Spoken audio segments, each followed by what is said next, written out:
think we're good. He said, okay, can you hear me? Okay, I'm gonna call to order Gateway School Board of Directors for Tuesday, November 17th, 2020. Please rise for the Pledge of Allegiance. I pledge allegiance to the flag of the United States of America and to the republic for which it stands, one nation, under God, indivisible, with liberty and justice for all. And Just point out that that said Gateway School Board of the Restless. Gateway School Board of the Restless. I think somebody's microphone might be on too. I'm hearing some feedback. Maybe, is it Bonnie? I'm on. Okay. All right, can we have a roll call, Bonnie? Yes, Mr. Caleri, Here. Mrs. Cerrucci, Here. Mrs. Delaney, Here. Mr. Gallagher, Here. Mr. Gottman, Here. Mr. McIntyre, Here. Mr. Ritter, Mrs. Warning, Mr. Williams. Here. Okay, just one more time for those of you who joined us late or who joined us about 7 o'clock and couldn't hear anything. We finished up an educational seminar that we had scheduled for the board regarding property tax assessments and appeals. And that went from 6:15 to about 7 o'clock, and it was also recorded. It was live, but for any of you who might be interested in learning about that process and how those properties are selected, you can feel free to watch the recording as well at a later date. So with that, I would like to move on to comments from residents on agenda items. Bonnie, do you have anything? I know I have 2 emails, which aren't really agenda items, so I think I'll save those until later. No, nothing else besides the 2 emails. Okay, we will get to those later. So let's move to section A, minutes of previously held meetings. Do I have a motion to approve study session, building and grounds, and regular board meeting? So moved. Okay, that was a motion by Mr. Gottman, second by Mr. Williams. Are there any comments, questions, or changes to those minutes? Okay, seeing none, just gonna say all those in favor signify by saying aye. Aye. Any opposed? None. Okay, Bonnie, that passes. Thank you. Section B, bills and financial reports and budget transfers. Mr. Shaw, are you with us? Yes, I am. Thank you, Mrs. Cerrucci. Section B, financial reports. Resolved that the Gateway Board of School Directors approve sections B1, list of bills, B2, monthly financial statements, and B3, budget transfers, as listed in section B at the Tuesday, November 17th, 2020 regular board meeting. Those consist of the following. Section B1, list of bills for the month of November 2020.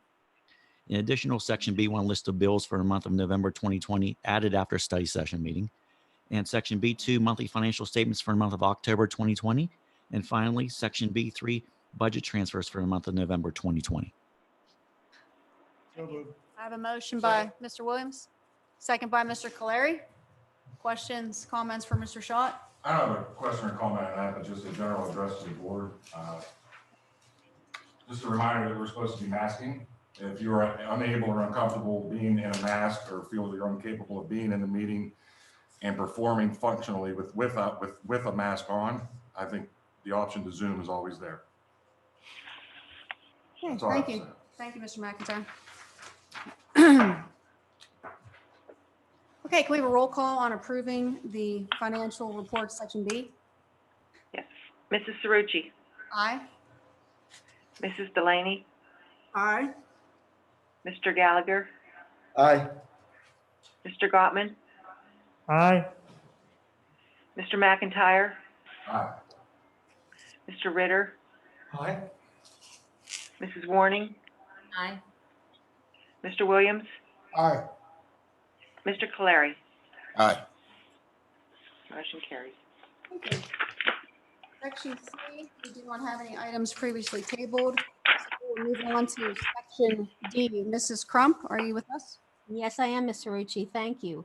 Resolved that the Gateway Board of School Directors approves accepts and approves the personnel agenda items 1 through 7 as listed in Section D for the regular board meeting of Tuesday, November 17th. Under Section 1, resignations, we have 5 listed. Under leave of absence, we have a total of 7. There is 1 new one that we would call to your attention. Transfers, we have 3 per the collective bargaining agreement. Also, there's 1 additional one since the study session. Under employment, we have 3 substitute food service workers and a substitute custodian. Under supplemental contracts, we're recommending 2 issuance, and under volunteers, we have 5. Section 7 is for athletic event workers, and that's recommending 1 person. So moved. Second. Thank you. I have a motion by Mr. Williams and a second by Mr. McIntyre. Are there any questions or comments for Mrs. Crump? I just have one comment. Sue Gardner, I see she is resigning. I just want to thank her for her outstanding work. I've had the pleasure of working with Sue for many years. And we're losing a lot of good pairs, but I wish you the best of luck in your future plans. Thank you. Is there anyone else? I don't mean this is not funny, but why are we hiring another athletic event worker? If we don't have an event, obviously they're not going to be working or getting paid, but in the event that somehow people start paying attention to simple protocols and this mitigation effort, and that we can get back to school and back to events still be in place. Any other questions in section D? I'm sorry, any other questions on section D? Seeing none, can we have a roll call, Bonnie? Yes, Mrs. Delaney, Aye. Mr. Gallagher, Aye. Mr. Gottman, Aye. Mr. McIntyre, Aye. Mr. Ritter, Aye. Mrs. Warning, Aye. Mr. Williams, Aye. Mr. Caleri, Aye. Mrs. Cerrucci. Aye. Motion carries. Thank you very much. Moving on to Section E, so we'll move on to section F, administrative report. Dr. Rossi, you can take the majority of the elementary and secondary. With the business manager report. Gotcha. Item number 1, approve the Canvas training agreement as listed in Exhibit A. Item number 2, approve the agreement with Entrada for school messenger community engagement model for a yearly cost of $3,300. Item number 3, approve the on-ramp grant for remote learning from the Allegheny Intermediate Unit presented to Miss Holly Lewis, Ramsey Elementary School. We want to congratulate Miss Lewis on the award. Over 200 proposals were submitted, and Holly's project was one of 32 selected, so congratulations to Holly. Item number 4, facility rentals as listed. Item number 5, approve the district's continued participation in the Allegheny Intermediate Unit Number 3's joint purchasing program through the joint purchase agreement for the 21-22 fiscal year. It is further resolved that Mr. Paul Schott will be the district's primary representative, and Mr. Michael Zarelius will be the district's alternate representative as depicted in Exhibit B. Item number 6, approve the extension of a preventive maintenance service agreement and the year 1 prepayment with Train Incorporated for the chiller or HVAC and the building automated system or computerized controls at the high school for a 3-year period beginning November 1st, 2020 through October 31st, 2023 in the following amounts. Year 1 equals $11,456. Year 2 equals $11,914. Year 3 equals $12,391 as depicted in Exhibit C. Note, the above gross yearly prices do not reflect the available discount payment options available through Train Building Systems for prepayment of the entire yearly service fee at the start of the 3-year contract.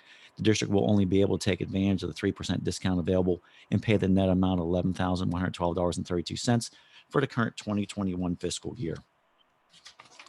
Item number 7, approve the required repairs to be made to the EFIS on the high school roof by Lane Plastering and Stucco LLC in the total amount of $8,500 for the 2021 fiscal year as depicted in Exhibit D. Note, The damage to the ephes on the high school roof was a direct result of wind damage. The insurance claim is not applicable given the required amount of the repairs. The ephes is known as Drive It, which is a styrofoam exterior with a plaster finish. This repair expenditure will be paid from the maintenance department budget in the general fund for the 2021 fiscal year.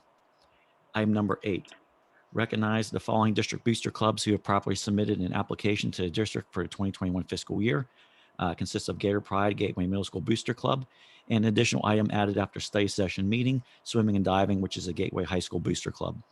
Please note the above groups do not represent all the district's booster clubs and support organizations for the 2021 fiscal year. Other booster clubs and support organizations have previously submitted applications to the district and were previously approved by the board for the 2021 fiscal year. Additional booster clubs and support organizations will be presented as applicable for approval later in the 2021 fiscal year by season and as they properly submit their completed applications to the district.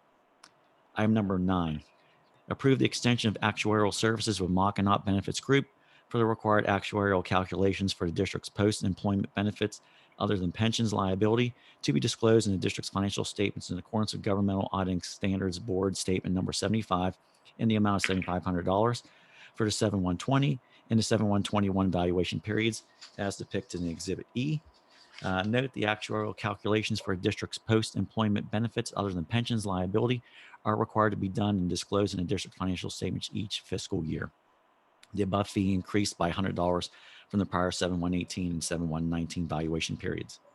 Item number 10, approve the Tricog Land Bank's notice of intent to acquire 3 Monroeville properties located within the Gateway School District and the waiver of all applicable taxes, tax claims, and municipal claims due against the properties as depicted in Exhibit F. Note the district is a member of the Tricog Land Bank. The above approval represents additional property acquisitions by the Tricog Land Bank within the Gateway School District.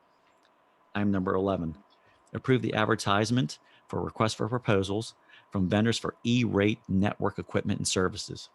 Note the network equipment and services are partially funded by the Federal Communications Commission via the E-rate program.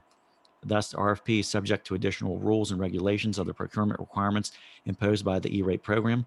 The RFP will commence after authority is received and will adhere to all the E-rate regulations in addition to the state and local government for purchasing such services. Item number 12, approve the advertisement for requests for proposals from banks to serve as a depository of district funds and other required banking services for the remainder of the 2021 fiscal year.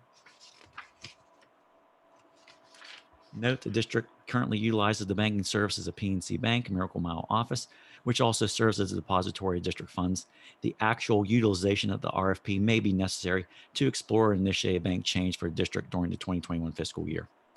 Item number 13, approve the district's management's discussion and analysis, or MD&A, for the 1920 fiscal year as depicted in Exhibit G. Note the MD&A is a required component of the district's audited financial statements. The MD&A will be included in the district's audited financial statements for the 1920 fiscal year.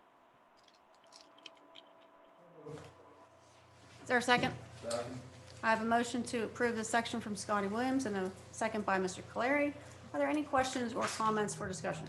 On number 2, what are the current issues that we're having with our school communications with parents, and what will this actually enhance?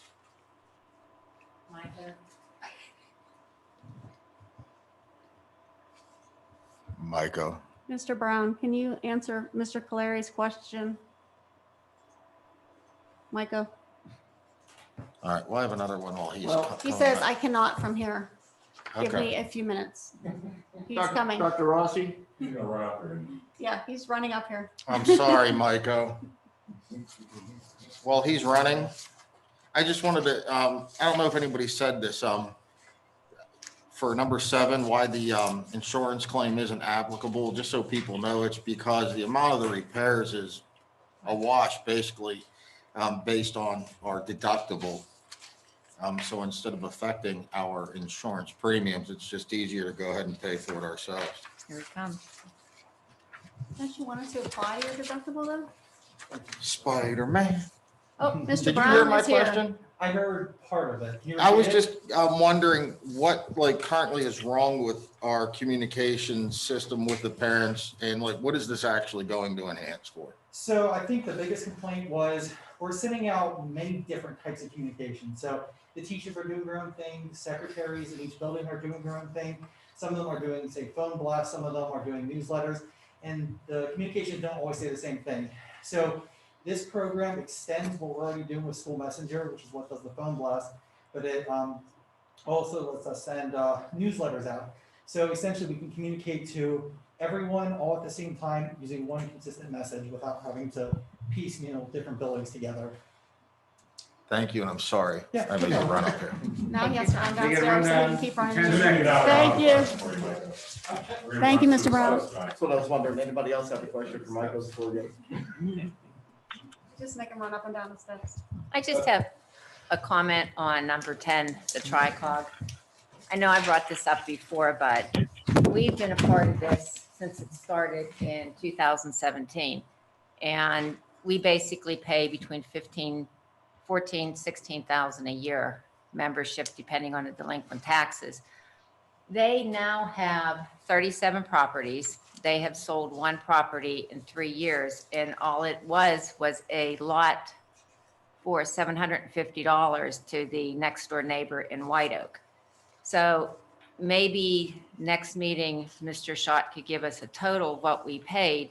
And I know, as John said before, we're getting blight properties off the streets and everything, getting them fixed up. But, you know, we're looking at bringing 3 more from the Gateway School District, you know, to get them fixed up and everything. But how are they actually selling, which we have seen they haven't sold anything yet to benefit our district. So that's just, I just have questions on those. I actually have if I could, a summary of properties from the TriCog Land Bank that I'll actually include in my board report this week. Right, we have the properties, but as far as sales, that's what, and, things are moving right now with the interest rate so low. But like I'm saying, nothing has sold in our area. So that was just, a question that I continue to look at. According to their website, the properties that they got in our district last time around that we approved aren't even up for sale yet Correct. because they haven't cleared all the other hurdles. And with how much we've paid into this it's going to take us 20 years of this tax revenue from these properties in order to even come close to breaking even. And that's if they're assessed at the same value that they were, which likely isn't going to happen. But this is it's a remarkable amount of money. When you look at the values of these properties that are on this list, the potential for profit on the land bank side is quite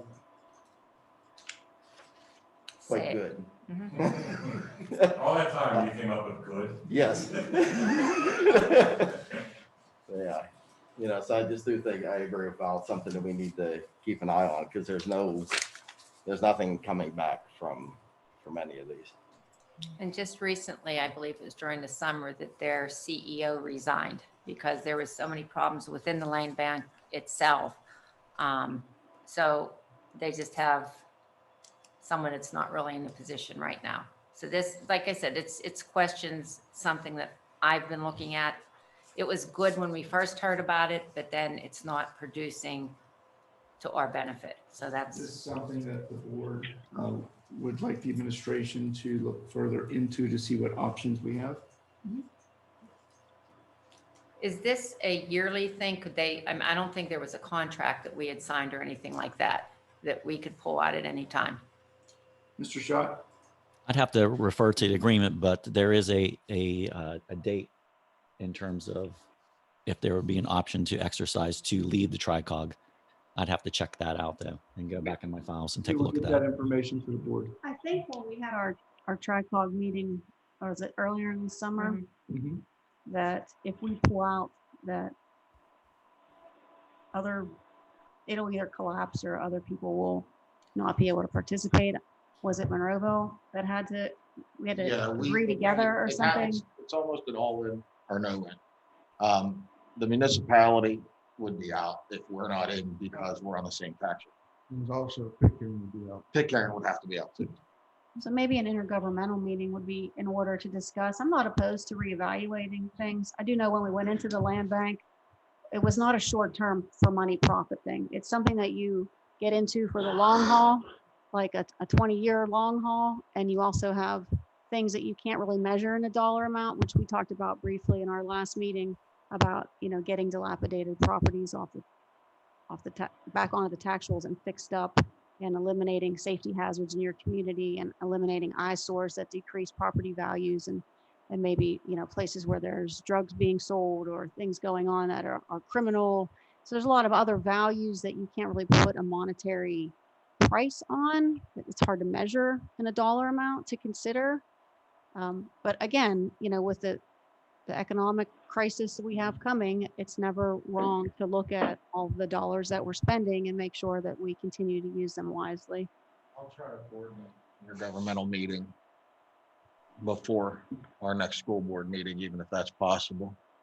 I'll try to get everybody Probably together. not, because our next school board meeting is It's first gonna be week of tight, December. but- Okay, You mentioned a new. I will get one together. That's a good idea.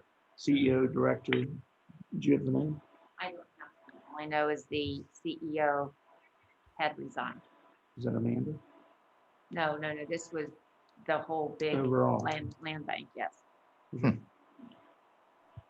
Since we're on the topic of the land bank, I do want to kind of bring this up because when we had that meeting with them, one thing that did stick out that was really concerning to me is when we were asking about what they do to make these properties look good, their answer was rather inconsistent. So you can have one property that all we'll do is just make the front look good and the rest of the house is still a disaster. They may go in and they sort of fix up like one or two houses, not even in our district, but I think maybe like the Wilkinsburg area. But the biggest thing is when I sit in here and talk about how they're going to fix it, the lady says, hey, if you know anybody that could do construction, let us know. So that tells me that the work that's being done in each house is extremely inconsistent and you're not getting that same work. So you're trying to sell these properties and you don't know who's doing the work on and what they look like. I just think it's kind of a bad move. Well, we don't have a land bank representative on our school board right now, do we? I think Jesse Kalkstein was our land bank representative, and when he resigned, nobody on this board wanted to pick up that role as being our representative. We have the option to have somebody from our school board at every one of these meetings. Beginning when we first started it, and there's very little attendance from the other districts and that.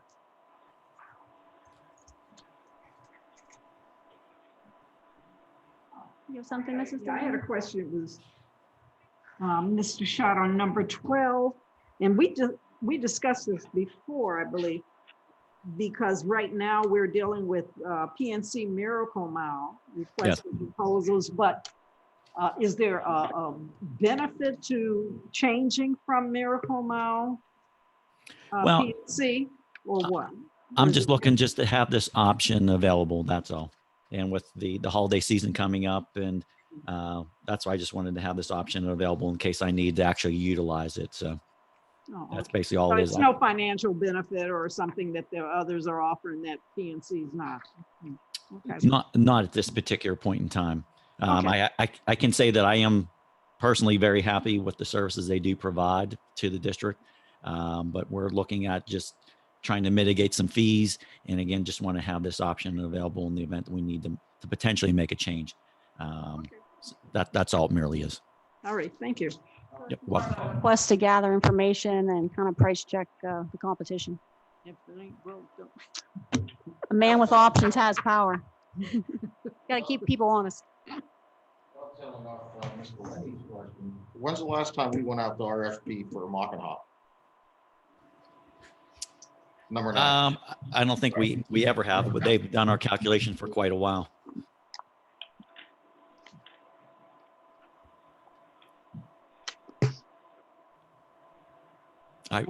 In terms of that, I honestly don't see a reason to do that at this particular point in time. Okay. Now, if the fee was going to double, then I definitely have an issue with that. And there's honestly not too many actuarial firms out there for it, but they have done a great job for us with our valuations and analyzing all our various statistics here at the district to perform these calculations that we utilize. I'm gonna dovetail one more time, since we're on RFPs. Because the service that Train is providing us on number 6, that's kind of high. Does it have to be Train? Like, do we have Train equipment? It's proprietary, so we have to use them for preventative maintenance? Mr. Brown, Bob? If he has to come running too, I'm gonna quit asking No, questions. he should be on. Mr. Bob Brown, are you on? Yes, can you hear me? Yes.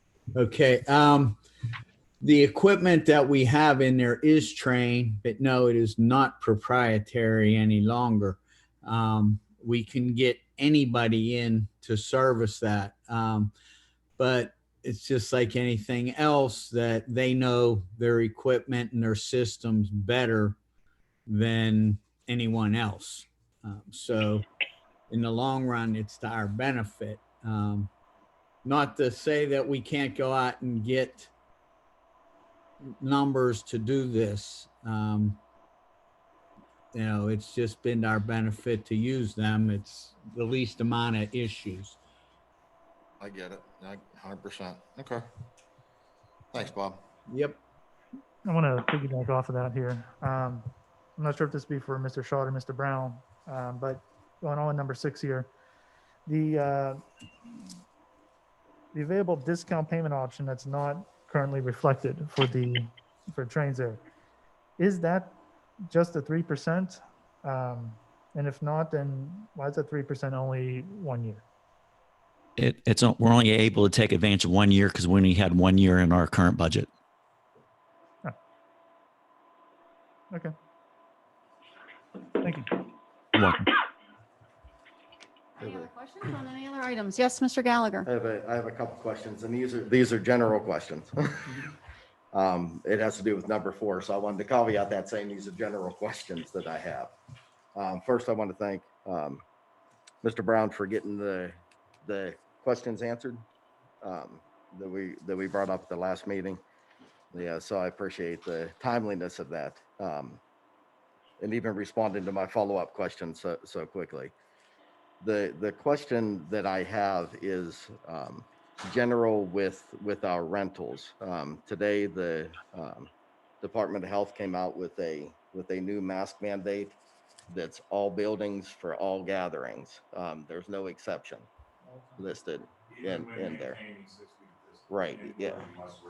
Right. I read through the order. There's no exception given except for people with health problems and if you cannot perform your job in order to do that.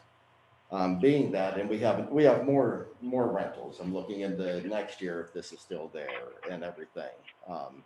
Since those are mandates from the health department, are those mandates that we continue on to our leases?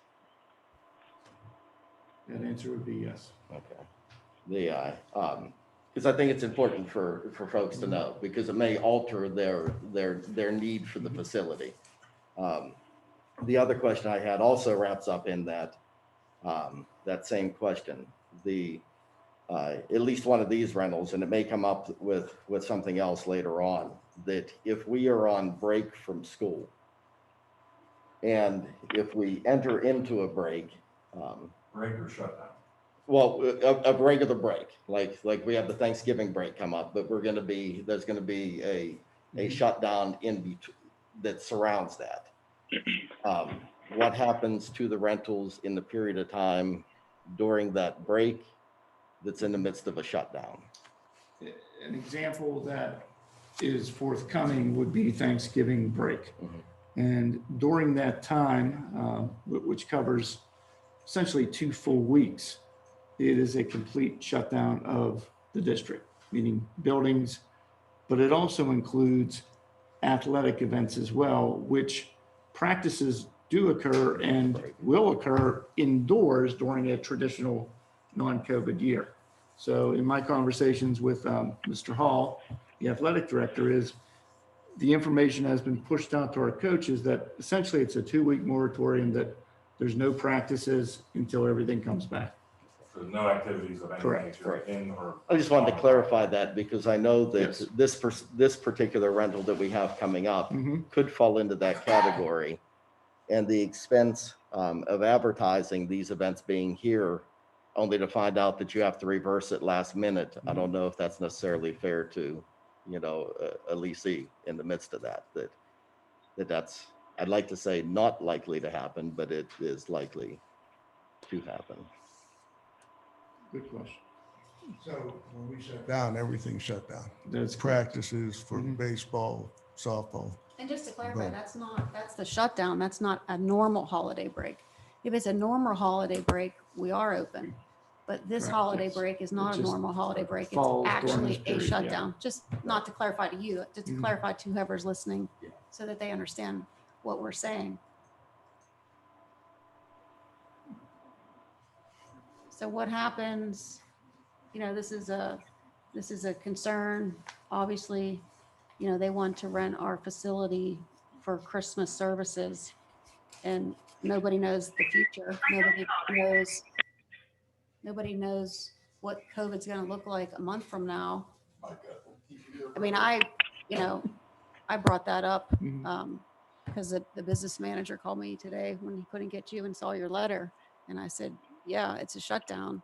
So what happens? You guys need to have a plan B if you run our facility for Christmas, because if COVID's bad and we're still in a shutdown, I don't want your Christmas services to be canceled. So they're aware of that. And I think they're pursuing other options in surrounding communities as well. So if that helps make a decision, I mean, that they're aware that this could happen if we rent if we rent them our facilities for their Christmas services. I mean, they are aware. I know planning in advance for services like this, you want to make sure you get the word out and you're consistent in that. So that's why I was asking for clarification on that.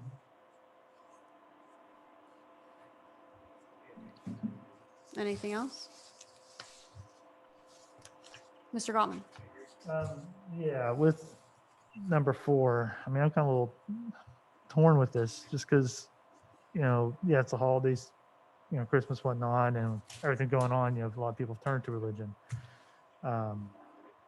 But, considering everything that's been going on with this, they currently have their, I think it was a 1-year agreement that we've passed back in February, March. Okay, so, and that's been going on, so we're not canceling that. But to extend it, my big concern is, if, there's photograph evidence that during the summer, during their services, that they're not wearing the masks. Like, so we grant them this. I don't know who's enforcing the mask thing and who it falls on if they're not doing it, whether it be the church getting in trouble for it or we get in trouble because we allow them the space to do so. Plus with, as we've seen with the numbers and the cases going up, like, I don't want anything turned to like a super spreader event. And I would kind of feel personally responsible if that did happen, because I would have allowed the mass gatherings there. So, like, part of me just doesn't want to do this just to, looking out for the community. Like, they have a church on 22 that they could use, but bringing them all in here, I'm just worried it could be a bad decision, both health and others. Even under the contract, we shut down. Nobody's here, right? Yeah, that's already happened a few times where the high school's Mhm. been shut down for COVID reasons. We've the offered weekend the parking rentals were- lot, or the one weekend they went Long thoughts. to the park. I think they're aware of that risk. So that risk is on them. That risk is not us to be canceled. I mean, I guess you guys don't have a lot of faith in our cleaning process. I mean, don't forget that. I don't think Brian's saying there's not faith in the cleaning process. Not at all. I think that was unfair to say. Well, I think it's I think the concern is with these numbers spiking the way they are. I think Brian's just saying the concern is to create another environment that could possibly continue or promulgate what's going on with the spike. Is that the responsible thing for us to do at this time? I think that's where you were going with that. It had nothing to do with the cleaning, the exceptional work that's being done by our staff here. And were you also questioning the wearing of the mask? Is that what I heard? Yes. What's going on during the event is my concern.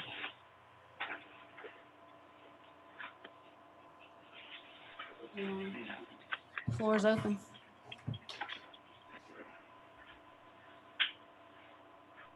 vote. Anything from our attorney before we move on? Is it our duty to be the mass police for Grace Life Church? Can't understand what you.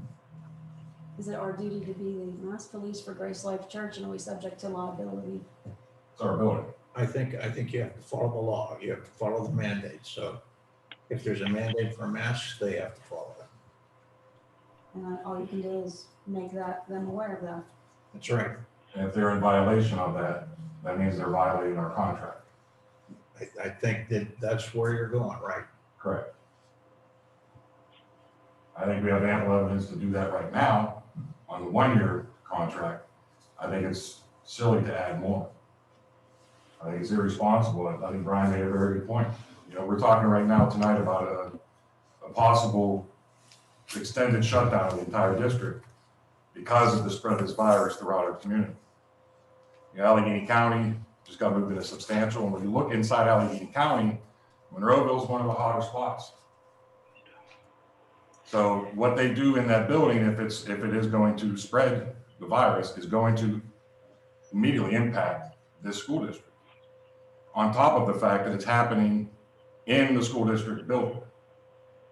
So I've said it a million times. I just think this is a terrible idea. So.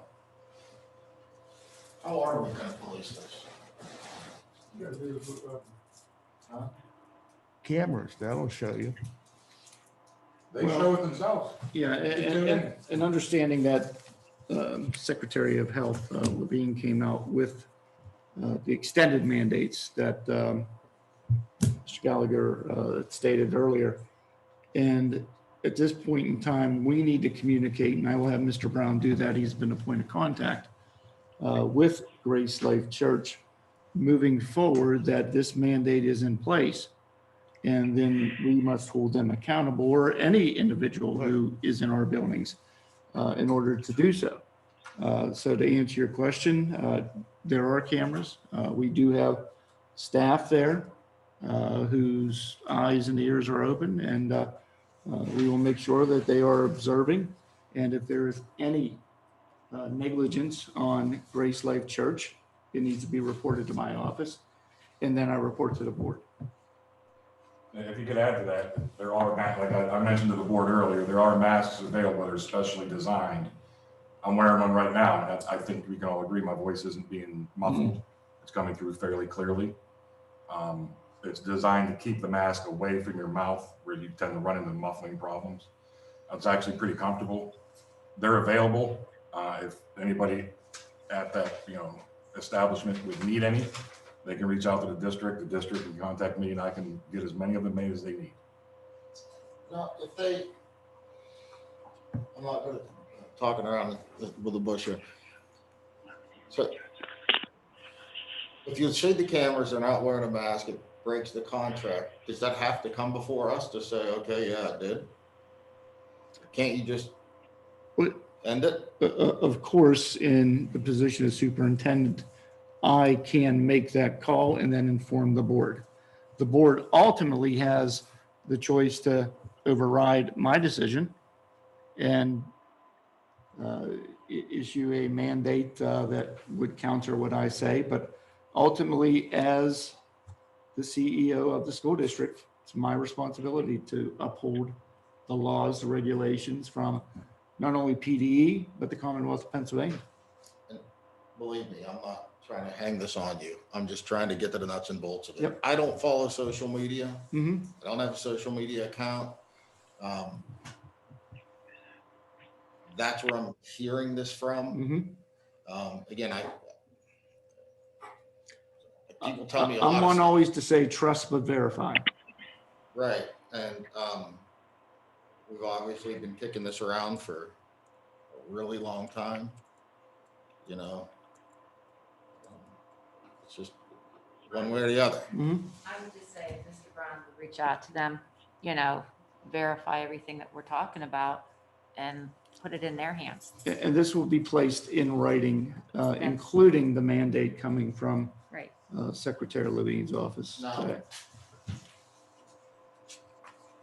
As you probably know, there's no religious stipulations to this new mandate, or does that not affect us now because it's in our building? According to the I asked, but go ahead. the mandate that came out today, list in section 3 exemptions. No longer in there is any religious exemption, which, to clarify, there was never a religious exemption for masks. For occupancy, there was, but never for masks and social distancing. Okay. But it was done in such a way that it was ambiguous, the way that the language was. So that it was hard to state. Each denomination then made their interpretation of the ambiguity that existed. This order, the exemptions are pretty clear, that all indoor gatherings must be masked, even if you distance. Can I ask a question, Miss- too, just because you're a pastor and just to play a little devil's There's a part 2 advocate? to that. It's related to what you're saying, though. Oh, okay. If you're supposed to wear the mask, but at the same time, the government is supposed to not prohibit the free exercise of your religion, and you sing and you worship as an exercise of your religion, how do you do that with a mask on? And how do you reconcile that with that part of I the have done First numerous Amendment? funerals with a mask on. Yeah. When now with this new mandate, I'll be masking on Sunday morning. I haven't been masking to preach because I'm 22 feet away from the nearest person. Right. Our singers are prepared to stand behind plexiglass shields. Now that we have the mask mandate, they will wear a mask and also be behind the plexiglass shield. Because there's ways to make this happen safely. A number of our houses of worship in the area have never reopened because of even in the exception that was written when questions were proposed to the state's response was that religious leaders should follow recommendations for the greater good of the community. That's the words of from the state. And so that left it up to the interpretation part of it. But our teachers teach all day with masks on. Our students wear masks all day. There's nothing that prohibits me from preaching fire and brimstone if I wanted to, and change my mask if I find it necessary. So do you think because some churches choose to respond differently, or some feel strongly that their worship or their singing can't be done with a mask, that maybe they're treated harsher by those that disagree with them or think what they're doing is wrong, or are even upset with them over that?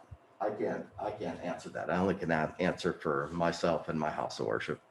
Again, I'll say it again, these were designed literally for opera singers and performers. These are made specifically to sing in. So there are masks readily available. I believe a lot of our teachers in Gateway are using them because they're a lot more comfortable. Again, they keep everything away from your face. There are masks you can use and wear and enunciate and do anything that anybody needs to do in that auditorium. Can you sing a little bit? No, last time I sang, I think I ended up in the hospital. Yeah, just, it's difficult.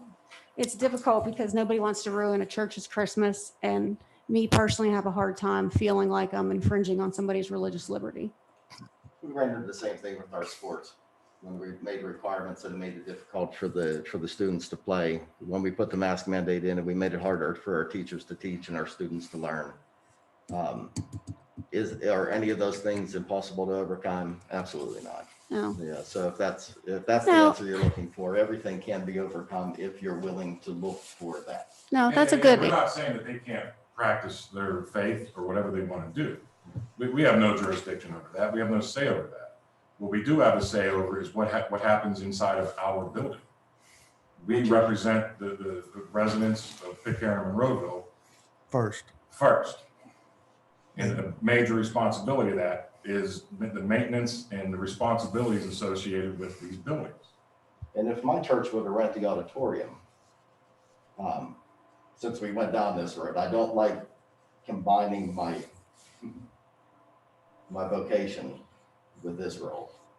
But since we're down that road, there's a prohibition for having food or drink in the auditorium. I could not offer the sacrament of communion in the auditorium by our policy.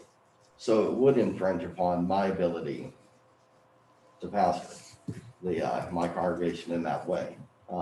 Could we find ways around that? Absolutely, to make it work.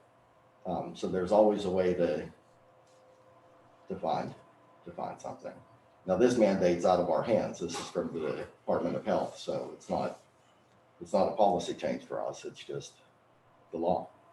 It's actually not the law, it's a mandate, but I'm sensitive to that because I work for the legislature who writes laws, but we won't go there. Well, it's a mandate. It's a mandate. It's a mandate from the health department. We'll call it that. Like Dr. Short said, it will be in writing and it will be in Grace Life Church's hands on what they do. So, if they don't follow it, then that could end their agreement. And this covers not only in the auditorium, but any other outside room surrounding the auditorium that could be in play or use. Not only for Grace Light, but for anyone. It's whatever. That's what I said, any other group activity. Now you have been very involved. Just one other sidebar note. You've been very involved with contact tracing with the health department of our cases at Gateway. To your knowledge, has there been anything that tied back to, so far to date, anything from the church or the auditorium or those rooms that you can contact trace to our cases? Nothing that we're aware of. If an individual would be positive who perhaps attended a service within our auditorium, I'm not sure exactly how the contact tracing from the Allegheny County Health Department would get to our level with the building, unless it was an employee who also works there. Typically, the contact tracing is done by individual to individual within that 6 feet, 15 minutes or longer, 24 hours notice. But to my knowledge, we've had no information. Okay, that's worth noting. Right, it's also worth noting that 70% of people are not answering the contact tracing questions from the county or the state. I didn't know that. And I think the idea here is to prevent the spread, not react to the spread. Right. And we saw just in this nearby school district what happened with a homecoming dance. So, are they going to get in touch with everybody that was at that dance, out of state people, everything like that? So, all we can do is put everything in place and follow that. That's Based on a neighboring school district who community members, parents decided to hold an outside dance. The district received information about a positive case, a student who was present at that dance, and there were a lot of students from that high school who were present, who then were contact traced by the health department and also with the assistance of the school district. And those students have been asked to remain at home. And that was in excess of over 100 students, I believe. this is getting off the subject, but can the district mandate them not coming to school, or can you just make the recommendation? We can mandate. Okay. Reason why I'm asking, if someone decides to go away for the holidays, for Thanksgiving, and comes back, and it's out of state, do we mandate or recommend that they do not come? That is a recommendation that they quarantine for 14 days. Okay. Or get tested, it said. That's the new one today added in, or provide evidence of a negative test. Okay.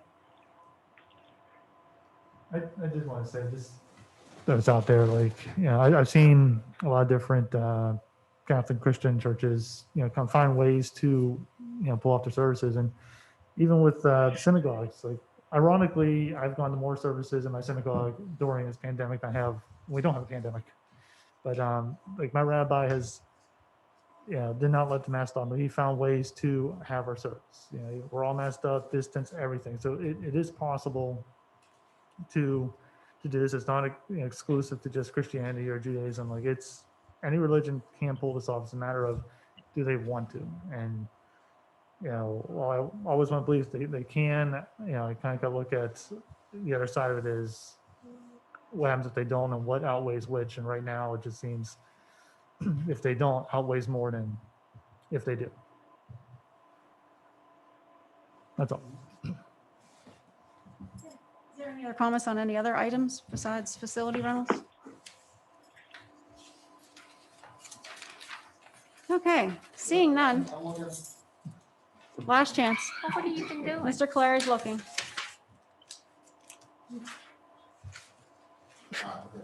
We're good? Bonnie's Okay. Bonnie's still with us. Yes, When you're I'm ready, still here. we'll do a roll call on approving section F. Okay, Mr. Gallagher, I am an I with exception to number 4 and number 10.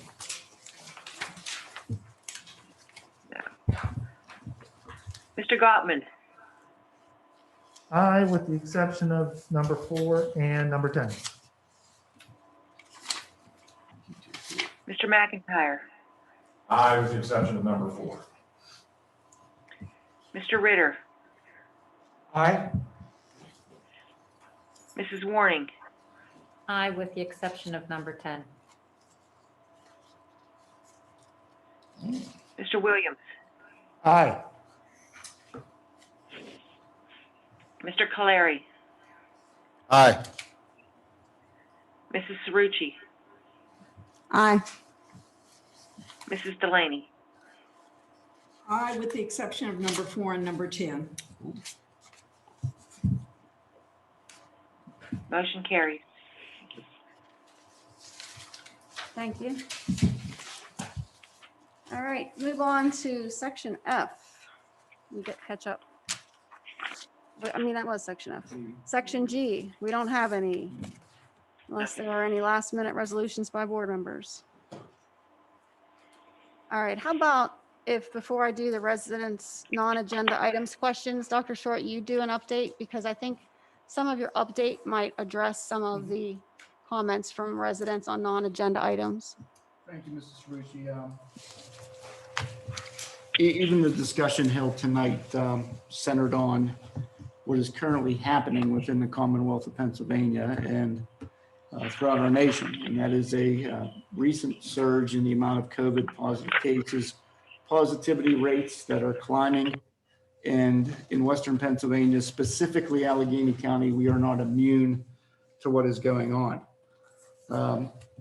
On Monday, yesterday, we received an urgent email from Pennsylvania Department of Education asking all superintendents in Allegheny County and Beaver County to join in on a Zoom meeting that was held with Deputy Secretary of Education, Matthew Stem. And included within that Zoom meeting were individuals from the Pennsylvania Department of Health, including Allegheny County Department of Health. And this meeting was to confirm what we were all anticipating, which was via the PA COVID dashboard that Allegheny County has moved into the substantial domain, which strongly recommends that school districts move to remote learning based on the numbers, not only in the county, but in neighboring communities such as Gateway and Monroeville and Pitcairn. It was interesting to note that what came out of the meeting, and it was highlighted in my letter that went out to both parents, guardians, and staff today, was the recommendation to at least wait until Friday to make any move. They wanted to see a 2-week consecutive number that would maintain that substantial domain.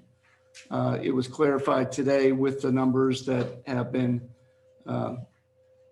unusually high, we'll say, in Allegheny County, record highs of 500 cases, 400. Today was a slight drop at 285, but still is something that's concerning to all of us. That Friday, when the new dashboard is updated we will still be insubstantial.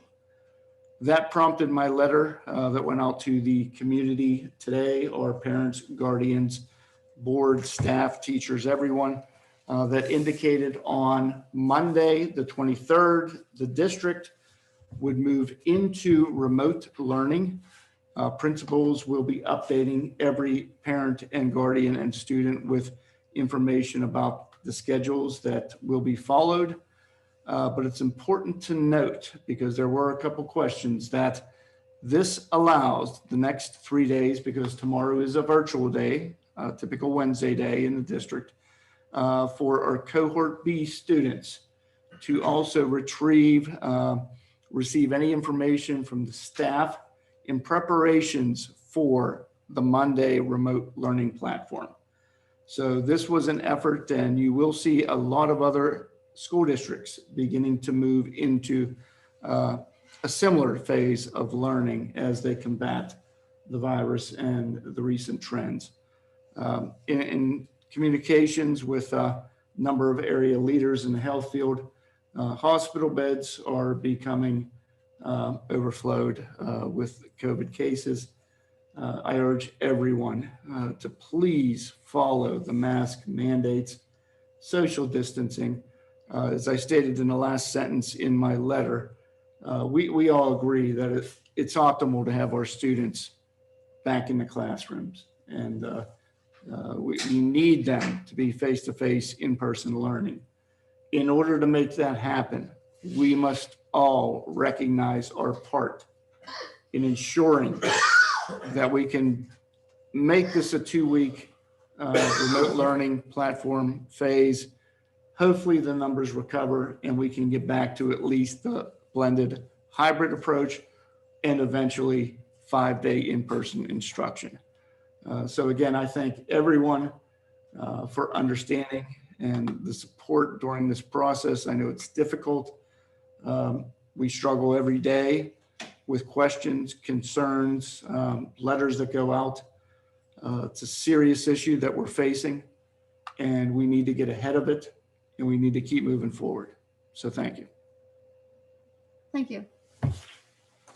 There was one other question, so I'm going to go back to section 11, which was comments from residents on non-agenda items. And I'll pull up this email. Give me a second. Okay, this resident is concerned about how work is assigned by some of the teaching staff. Some teachers give due times at 7 a.m. the day after the work is assigned, or sometimes 11:59 p.m. on a Sunday.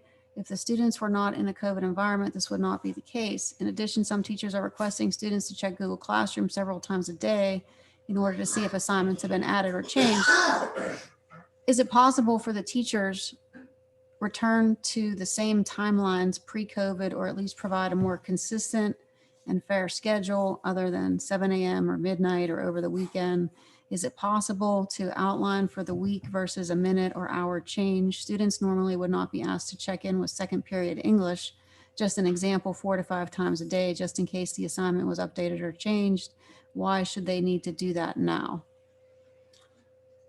More of a comment than you don't have to answer. Yeah, and I think what's important with that question or comment, we need to be specific about who the individual teacher is they're referring to. Not that we want to make it public, but if there is a concern about posting of assignments or classwork, the first thing a parent needs to do is reach out to that individual teacher. Follow the chain of command. The teacher is in control of that classroom with the students in person, and cohort, virtual, gate, whatever. If they are not satisfied, or if they get an answer that's convoluted or concerning, the next step would be to go to the building level principal. At that point in time, the principal should be able to at least address the concern, meet with the teacher, rectify, solve the issue. If that process continues and they're not satisfied, please contact one of the assistant superintendents for elementary or secondary, and then eventually my office. To receive that information, I understand it's a concern. I'm not downplaying it, but we need specifics as to who this person is, meaning contact the teacher first. then allow the process to take place. Okay, excellent. Mhm. All right, we'll move on to board. Yes, yes, ma'am. With the grab and go lunches, they will not be available from Thursday through the 30th. What about from the 1st to the 4th? Do you know, even though we're shut down? They will be, I believe on a letter, it only says those dates. Okay. So all other dates, Okay. lunches will Just be to available. clarify it. Thank you.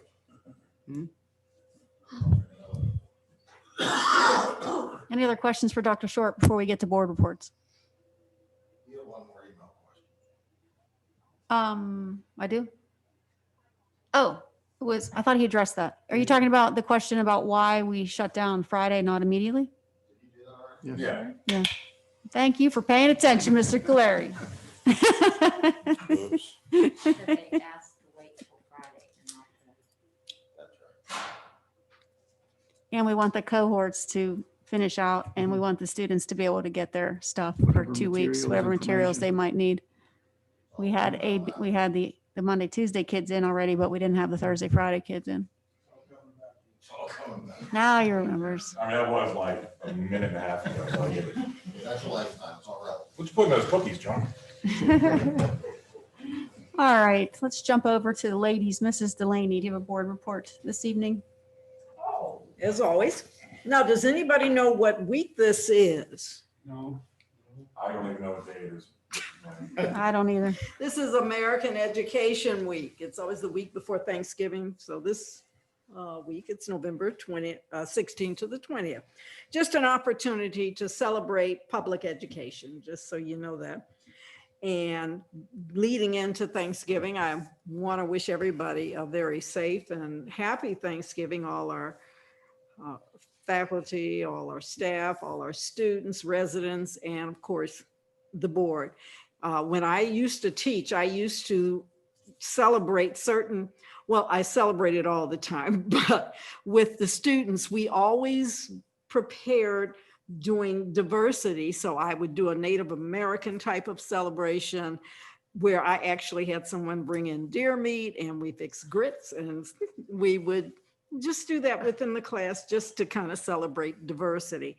And I'm hoping all of us are going to continue to be prayerful for everyone, those that are definitely suffering from the pandemic, but just in general, we have a lot to be thankful for and grateful for. And we have a lot of people who need our support and encouragement through this time period. That's it. I'm going to jump over to the other lady, Mrs. Warning. Thank you. First off, I just want to thank Mr.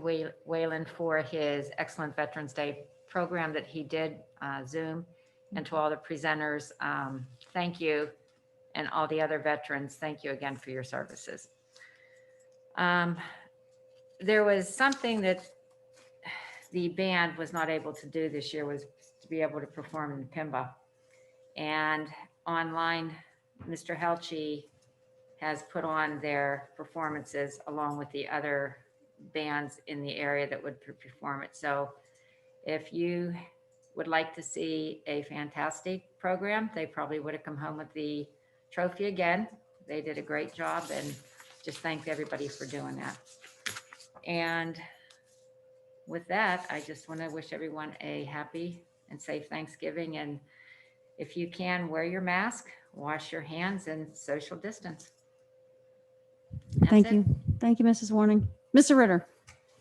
Okay, the PSBA, the Pennsylvania School Board Assembly Association's Delegate Assembly adopted its 2021-2022 legislative priority document about 2 weeks ago. That's on November 7th. It's freely available on the PSBA website. You can download it, take a look at what the PSBA hopes to accomplish over the next year and a half. So if that's interesting to you, the meeting had a bunch of minutia to it. They did some language alignment on what a school board member can and should be able to do versus an advisory person who's in an advisory role. So they cleaned up and aligned that language, nothing, to report there. And then they also wanted to have some more attention on charter schools. So that was the main thrust, I would say, the takeaway. I also talked with Mike Brown because we had some questions as to whether the district was ultra prepared for anything that could possibly go wrong with respect to information systems. And Maiko did a tremendous job calming me down again from a software engineering worrywart perspective. He said, essentially, John, we have our documents, we've got the protocols, we've got the services in place. And so he said, threats, whether physical, virtual, internal, or external, will be monitored and dealt with in an appropriate manner. So that's a concise way of saying we're not ready for everything that could possibly occur, but anything that's within the realm of possibility, we've got it lined up and we've got a way to at least approach it. So thank you, Michael, for calming me down a little bit there. And I think that's about all that I have, except to say thanks for tonight's discussion. It helped. Thank you, Mr. Ritter. Mr. Clary. Happy Thanksgiving, everybody. Wear your mask. Be smart. The end. Mr. Gallagher. You're always so brief. Yeah, just briefly, there's a part of the Thanksgiving story that always stands out to me, and since it's actually Native American History Month, wanted to point out that when the settlers first came into the Wampanoags land, they brought with them things that they were going to grow. They wouldn't grow. They couldn't farm this land the way that they did in their homeland. They were afraid of the Native Americans, but they quickly found out that this tribe where they were extremely peaceful, and they lived by a rule of sharing of your abundance. So the pilgrims that we celebrate, for lack of better terms, pilgrims, they wouldn't have survived that period of time had the Native American tribes not fed them and taught them how to raise things. Matter of fact, the first harvest feast that we now call Thanksgiving, that was probably in October, but we like to move things around that fit our schedules better. They wouldn't have had enough food if it hadn't been for the tribe that brought of their harvest. And so here's two different people speaking different languages, different belief systems, different thought process, different everything. They were able to sit down together and break bread. And in a country right now that finds itself becoming more and more separated and divided, I think that one of the things we should focus on as we celebrate Thanksgiving is we have that ability within us to sit down and find the good in one another and overcome the differences we have. As we sit around this table, tables, since they're all separated now, we find differences quite regularly as we're sitting here. But I can honestly say I'm thankful for each person around the table, because in the midst of our discussions, our debates, whatever we want to call them, we learn from each other and glean. So just wish everybody a happy Thanksgiving. And it's a joy to be able to say happy Thanksgiving, since this is a secular holiday and not a religious holiday. It can be celebrated by all people. So that's all I have. Mr. Gottman. Well, it's going to be hard to follow. Yeah, seriously. First, I do want to thank Mr. Whalen for the Veterans Day program. Fortunately, I didn't get to see the whole thing. I was able to catch the end of it, but it still was pretty cool listening to all the stories that our staff were able to tell with regards to their service. So thank you for the program and thank you for your service. Mrs. Isha, if we can try to put up our artwork. Trying something different this time. Instead of a video, we're just going to do it right here on the spot, because I think more people watch live. So this week we have a few selections.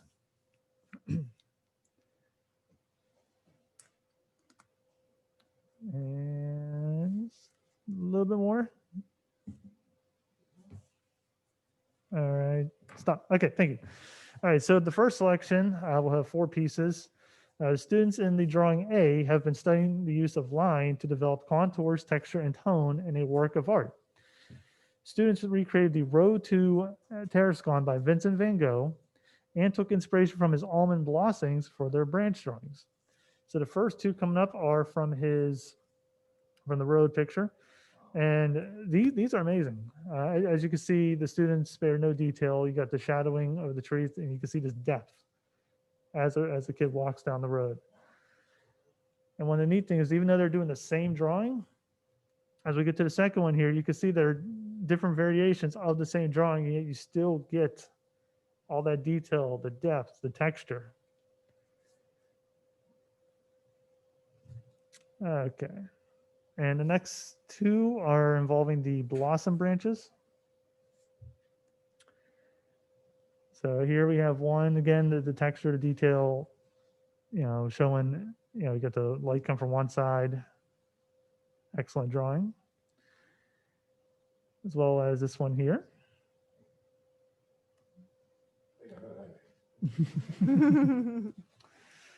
Okay, now we have a few more here. These ones are coming from our junior high. The 7th grade students have been learning to apply 1-point perspective to windows and rooms. So in this window drawing, students were applying perspective to the shutters and sills and creativity to the composition within the window. So what we're gonna be looking at is taking a 2D picture and turning into 3D, and as if you're diving into the picture. So the first one of my favorite themes, Halloween. Again, it looks like going right through a window into October 31st. This next one coming up is probably my favorite of the bunch here. This one's made. Every time I look at this one, I really think that we have a 3D drawing, like an actual window, and between the amazing depth and the fog that they have at the end of the waterfall that you normally see. I mean, this is just outstanding. And lastly, one more. And giving us a farm scene here with a nice little lake. But again, you have that look as if you are actually looking out through a window. Okay, that should be my art for this week. Gonna see if we have that. No, I think that's it. There's only 3 for this one.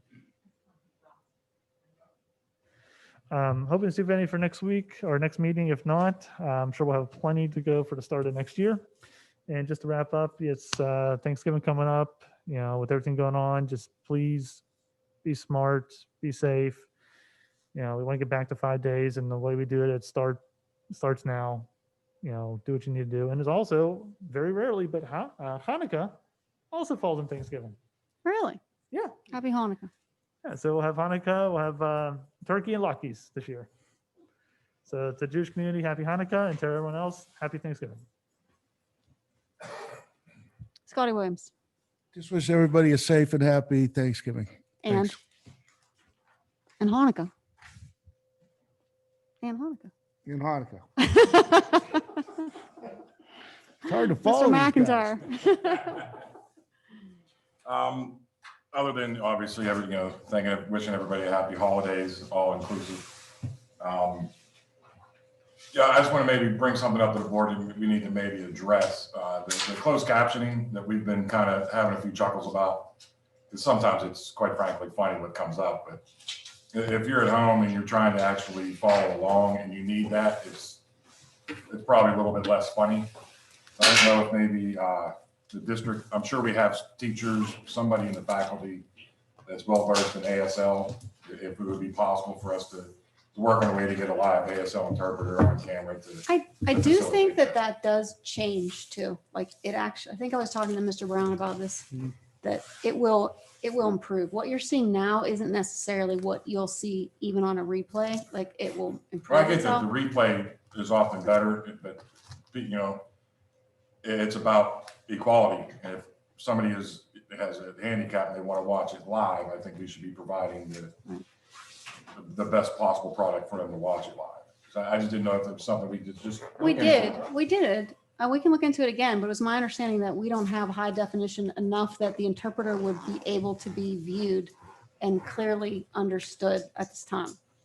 So it's gonna. I'm gonna interrupt here real quick. Dr. Short, I heard from elementary schools that we have interpreters that will actually, like when there's Zoom meetings or something that we can get from the IU that can do this. I don't know the charge, but I know other I know elementary schools have done this, like whether it was for PTO meetings, anything that are going on in the school. So There was a recent meeting with Korean interpreter that's utilized for the IU. So yes, those services are available. So, I mean, I know they were said as long as you give them, I think, like a 2-week notice that they can schedule everything for them to, be present. Thank you. Outside of that, again, happy holidays. Stay safe, wear a mask, and be kind. Okay. I was thinking along the same lines of you, Reverend Gallagher. I know you don't like when I call you that.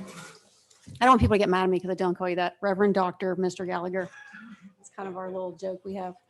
I had actually written down 2 quotes from 2 books of scriptures, one from Matthew and Mark, and the other from Leviticus, which is also the Torah.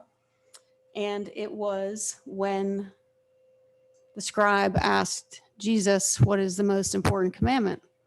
And aside, I'm paraphrasing because I won't read the whole thing, but aside from saying loving your God was love your neighbor as yourself. No other commandment is greater than these. So loving God and loving your neighbor as yourself was the words of Christ. And then Leviticus also says, do not seek revenge or bear a grudge against any of your people, but love your neighbor as yourself. So I will close with happy Thanksgiving and love your neighbor as yourself. Can I have a motion to adjourn? Second. All those in favor say aye. Aye. Aye. Opposed? You're overruled. We're adjourned.